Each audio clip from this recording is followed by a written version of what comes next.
a la nobleza cristiana de la nación alemana acerca del mejoramiento del Estado cristiano. Martín Lutero, 1520.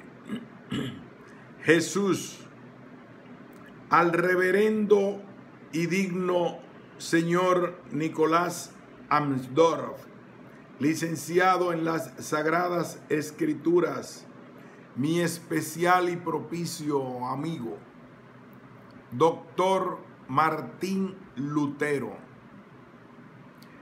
Primeramente, gracias y paz de Dios, reverendo, digno y amado Señor y amigo. Pasó el tiempo de callar y ha llegado el tiempo de hablar, como dice el Eclesiastés 3.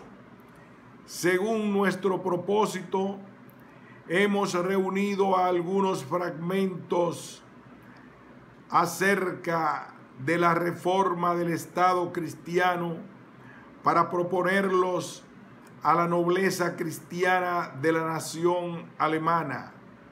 Si acaso Dios quisiera auxiliar a su iglesia mediante el Estado laico, puesto que el Estado eclesiástico, al cual con más razón esto corresponde, lo ha descuidado completamente.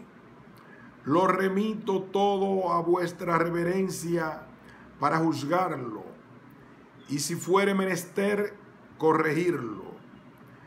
Me doy cuenta de que no dejarán de reprenderme por ser demasiado temerario. Si yo, hombre despreciado y retirado del mundo, me atrevo a dirigirme a tan altos y magnos estados en tan graves e importantes asuntos, como si no hubiera nadie más que el doctor Lutero en el mundo que se preocupara del Estado cristiano y aconsejara a personas tan extraordinariamente inteligentes, omito disculparme. Que me reprenda quien quiera, quizás quede debiendo aún una necedad a mi Dios y al mundo. Ahora me he propuesto, si lo logro, pagarla debidamente y ser también alguna vez bufón. Si no tengo éxito, me queda por lo menos una ventaja. Nadie tendrá necesidad de comprarme un gorro ni raparme la testa. El asunto es quién le pone los cascabeles al otro. Debo cumplir con el proverbio: en todo lo que hace el mundo no debe faltar un monje, aunque sea necesario pintarlo. Varias veces un necio habló sabiamente y en muchas ocasiones personas sabias hicieron el necio groseramente. Como manifiesta Pablo, el que quiere ser sabio, hágase necio. Además, puesto que no solo soy necio, sino también doctor jurado en las Sagradas Escrituras, estoy contento de que se me brinde la oportunidad de responder a mi juramento de una manera necia. Os ruego que me disculpéis ante los moderadamente discretos, puesto que no sé merecer el favor y la gracia de los extraordinariamente sensatos, aunque tantas veces con gran empeño lo hayan anhelado. Desde ahora en adelante ya no lo quiero tener ni apreciar. Dios nos ayude a que no busquemos nuestra honra, sino solamente la suya. Amén. Dado en Wittenberg, en el convento de los agustinos, en la víspera de San Juan Bautista del año 1520. A la serenísima, poderosísima majestad imperial y a la nobleza cristiana de la nación alemana, Doctor Martín Lutero. Primero, gracia y fuerza de Dios, serenísimos, clementísimos y amados señores.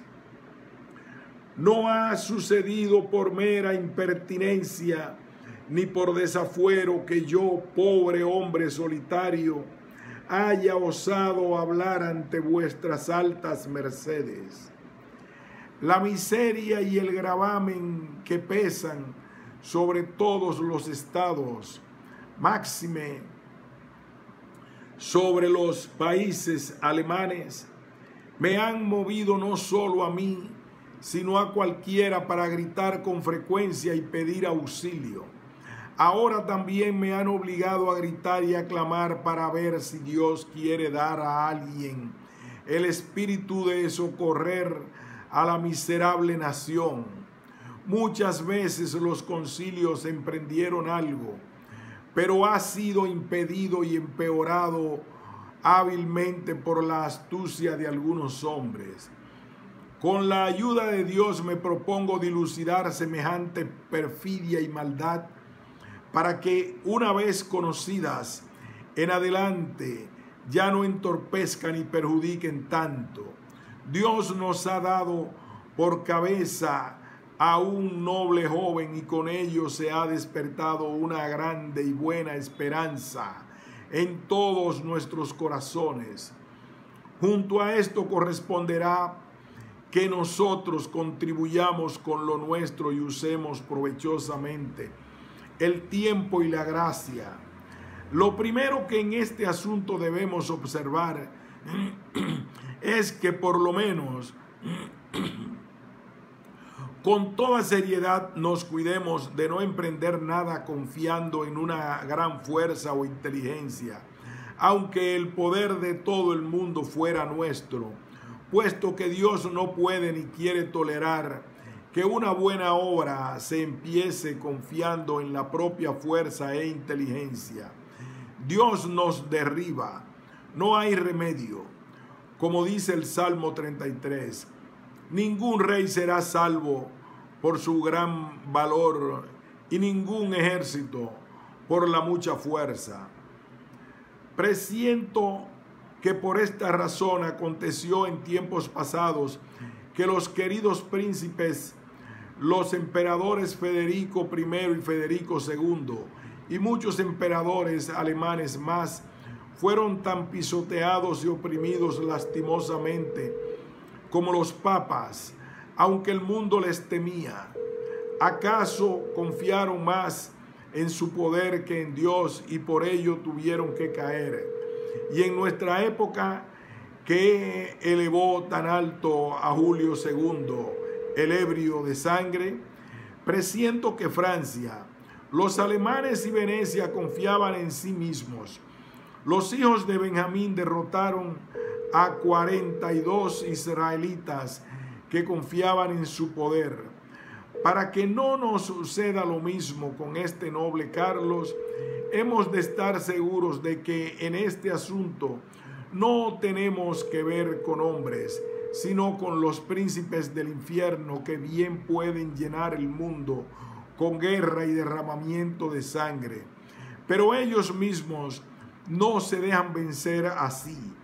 Aquí hay que emprender la tarea con humilde confianza en Dios, rechazando la fuerza física y buscar la ayuda de Dios con seria oración, representándonos solamente la miseria y la desgracia de la desventurada cristiandad, sin fijarnos en lo que haya merecido la gente mala. Si así no se hace, el juego se iniciará con gran apariencia, mas cuando se avance, los espíritus malos causarán tal confusión que todo el mundo flotará en sangre, y no obstante con ello no se logrará nada. Por lo tanto, procedamos en este asunto con el temor de Dios y con sabiduría. Cuanto más grande es el poder, tanto más terrible el infortunio. Si no se actúa con el temor de Dios y con humildad, hasta ahora los papas y los romanos, con la ayuda del diablo, pudieron confundir a los reyes entre sí. Lo podrán hacer también en el futuro, si obramos sin el auxilio de Dios, solamente con nuestro poder y conocimiento. Con gran habilidad los romanistas se circundaron de 3 murallas, con las cuales se protegían hasta ahora, de modo que nadie ha podido reformarlos, y con ello toda la cristiandad ha caído terriblemente. Primero, cuando uno quería obligarlos por el poder secular, establecían y manifestaban que el poder secular no tenía ningún derecho sobre ellos, sino por el contrario, el poder eclesiástico estaba por encima del secular. Segundo, si uno quería censurarlos mediante las sagradas escrituras, le objetaban que interpretar las escrituras no le correspondía a nadie sino al Papa. Tercero, cuando uno los amenazaba con un concilio, inventaban que nadie puede convocar un concilio sino el Papa. De esta manera nos hurtaron subrepticiamente los 3 azotes para quedarse sin castigo, y se hicieron fuertes detrás de la protección de estas 3 murallas para practicar toda clase de villanías y maldades, como lo vemos ahora. Y cuando se vieron forzados a celebrar un concilio, le restaron eficacia con anticipación, obligando previamente a los príncipes, mediante juramentos, a dejarlos tales como son. Además, dieron al Papa pleno poder respecto al ordenamiento del concilio, con supercherías y ficciones. Tan terriblemente temen por su pellejo ante un concilio correcto, libre, que intimaron a los reyes y príncipes para que creyesen que estarían contra Dios si no les obedeciesen en todas esas fantasmagorías pérfidas y astutas.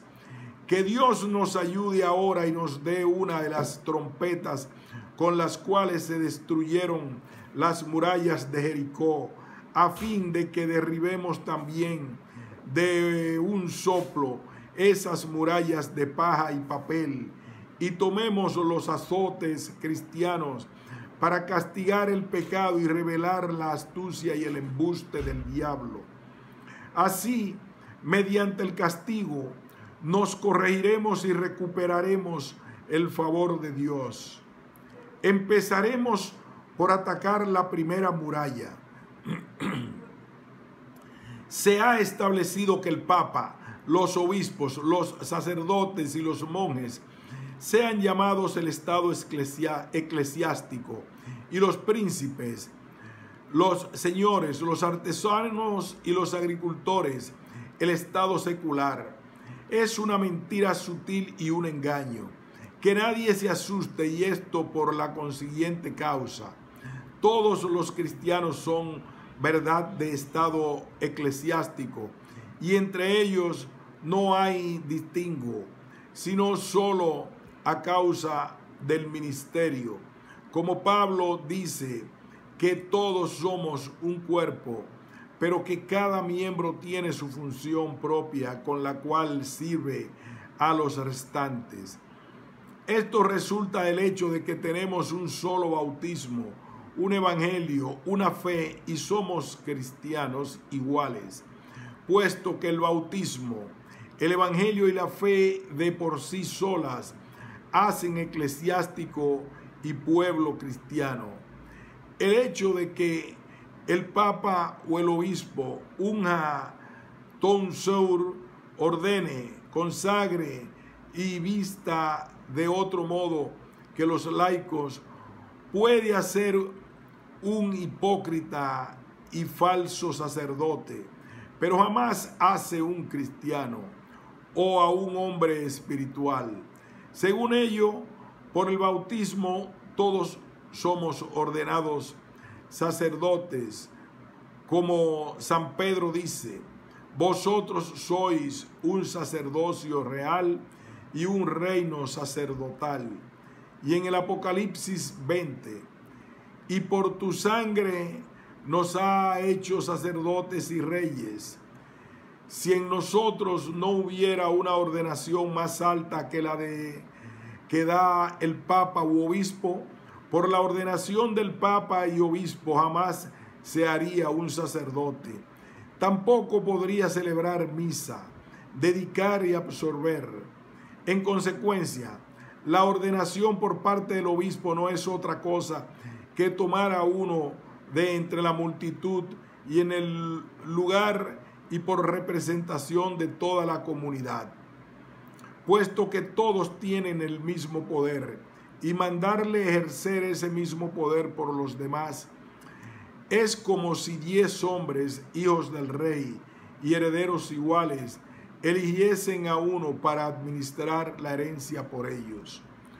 Todos siempre seguirían siendo reyes y tendrían el mismo poder. No obstante, a uno se le manda gobernar, y lo diré en forma aún más clara. Si un número de buenos laicos cristianos fueran hechos prisioneros y llevados a un desierto, sin que hubiese entre ellos un sacerdote ordenado por un obispo, y poniéndose de acuerdo eligiesen a uno de ellos, esté casado o no, y le encomendasen el ministerio de bautizar, de celebrar misa, de absolver y de predicar, este sería verdaderamente sacerdote, como si todos los papas y obispos lo hubieran ordenado. Por esto, en caso de necesidad, cualquiera puede bautizar y absolver, lo cual no sería posible si no fuésemos todos sacerdotes. Esta gran gracia y poder del bautismo y del Estado cristiano fueron aniquilados y anulados completamente por medio del derecho canónico. De esta manera, en tiempos pasados, los cristianos elegían de entre la multitud a sus obispos y sus sacerdotes, los cuales eran confirmados después por otros obispos, sin nada del lucimiento que ahora es de uso. Así llegaron a ser obispos San Agustín, Ambrosio y Cipriano. Como el poder secular ha sido bautizado como nosotros y tiene el mismo credo y evangelio, debemos admitir que sus representantes sean sacerdotes y obispos que consideran su ministerio como un cargo que pertenece a la comunidad cristiana y le debe ser útil, pues el que ha salido del agua bautismal puede gloriarse de haber sido ordenado sacerdote, obispo y papa, si bien no le corresponde a cualquiera desempeñar tal ministerio. Como todos somos igualmente sacerdotes, nadie debe darse importancia a sí mismo, ni atreverse a hacer sin nuestra autorización ni elección aquello en lo cual todos tenemos el mismo poder, porque lo que es común nadie puede arrogárselo sin autorización y orden de la comunidad. y donde sucediera que alguien electo para tal ministerio fuera destituido por abuso, esta persona sería igual que antes. Por ello, un estado sacerdotal no debería ser otra cosa en la cristiandad que el de un funcionario público, mientras ejerza la función manda. Si fuera destituido, sería labrador o ciudadano como los demás.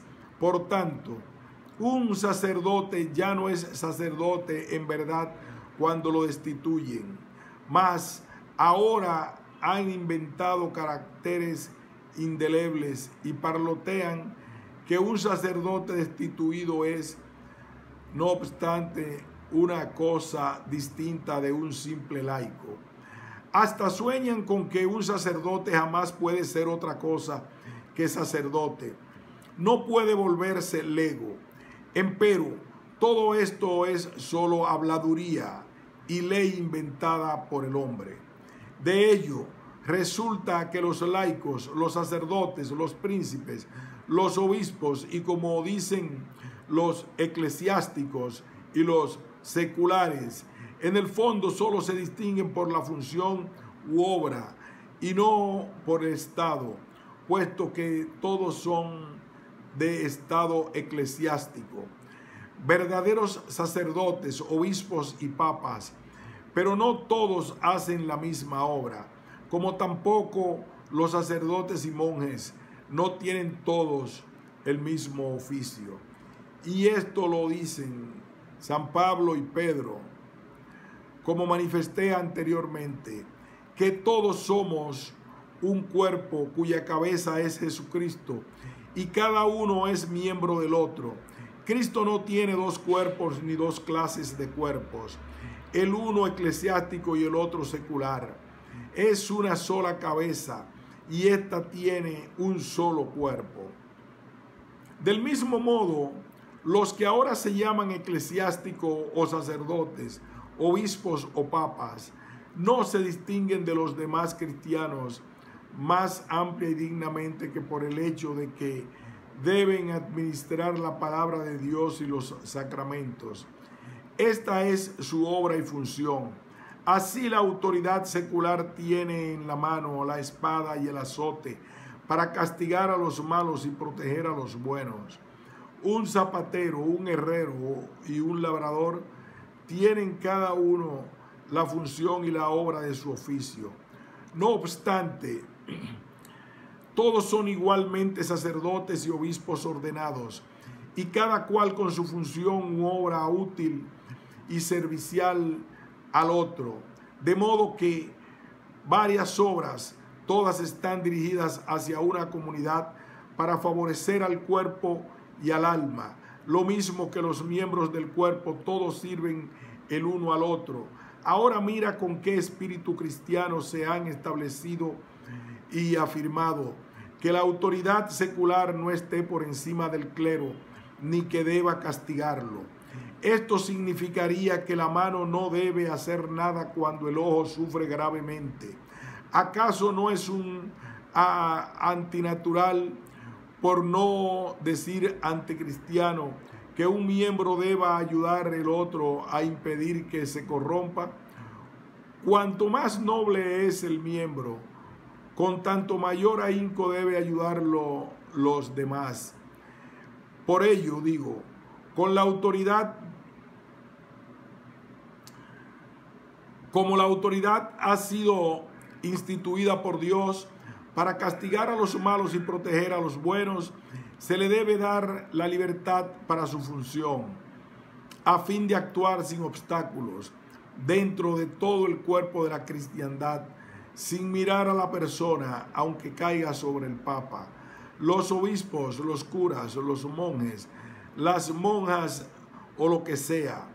Si esto fuera suficiente para disminuir el poder secular, a fin de que sea inferior entre las funciones cristianas al ministerio de los predicadores y de los confesores o al estado eclesiástico, deberíamos entonces impedir también que los sastres, zapateros, carteros, carpinteros, cocineros, bodegueros, labradores y todos los oficios seglares fabricasen al Papa, a los obispos, sacerdotes y monjes artículos tales como zapatos, vestidos, casas, comida y bebidas, y les pagasen contribuciones. Pero si dejan a estos laicos sus obras sin obstruirlas, ¿qué hacen los escribientes romanos con sus leyes, retirándose de la esfera de acción del poder secular cristiano para poder ser libremente malos? Así cumplen con lo que dice San Pablo: se levantarán entre vosotros falsos maestros y hablarán con vosotros palabras falsas e inventadas para engañaros. Por tanto, el poder secular cristiano ha de ejercer su función libremente y con ausencia de obstáculos, sin considerar ni tocar al Papa, a los obispos y a los sacerdotes. Que sufra quien es culpable. Lo que dice el derecho canónico en contra es pura osadía inventada por los romanos, puesto que San Pablo dice a los cristianos: toda alma, creo que también la del Papa, se someta a las potestades superiores, puesto que no en vano lleva la espada. Con ella sirve a Dios para castigo de los malos y para alabanza de los buenos. También San Pedro: sed sujetos a toda ordenación humana por respeto a Dios, que así lo quiere. También anunció que vendrían hombres que despreciarían la potestad secular. Así sucedió, en efecto, por el derecho canónico. Por tanto, creo que esta primera muralla de papel queda derrumbada, puesto que el gobierno secular se hizo parte del cuerpo cristiano. Aunque tenga una obra corporal, es, no obstante, de estado eclesiástico. Por ello, su obra debe entrar libremente y sin estorbos en los miembros del cuerpo entero, para castigar y proceder donde la culpa lo merezca o la necesidad lo exija, sin preocuparse si se trata del Papa, de los obispos y de los sacerdotes, por más que amenacen y excomulguen a su antojo. Así sucede que los sacerdotes culpables que se entregan a la justicia secular previamente son privados de las dignidades sacerdotales, lo que no sería justo si anticipadamente la espada secular no tuviese poder sobre ellos por orden divina. También es excesivo que en el derecho canónico se destaquen tanto la libertad, el cuerpo y los bienes de los eclesiásticos, como si los laicos no fueran también tan buenos cristianos eclesiásticos, o como si no pertenecieran a la iglesia. ¿Por qué tu cuerpo, tu vida, tus bienes y tu honra son tan libres y no los míos? Puesto que somos igualmente cristianos y tenemos el mismo bautismo, la misma fe, el mismo espíritu y todas las cosas. Cuando se mata a un sacerdote, se le impone al país el entredicho: ¿por qué no ocurre también cuando se mata a un labrador? ¿De dónde proviene la diferencia tan grande entre cristianos iguales? De leyes e invenciones meramente humanas. Punto y seguido.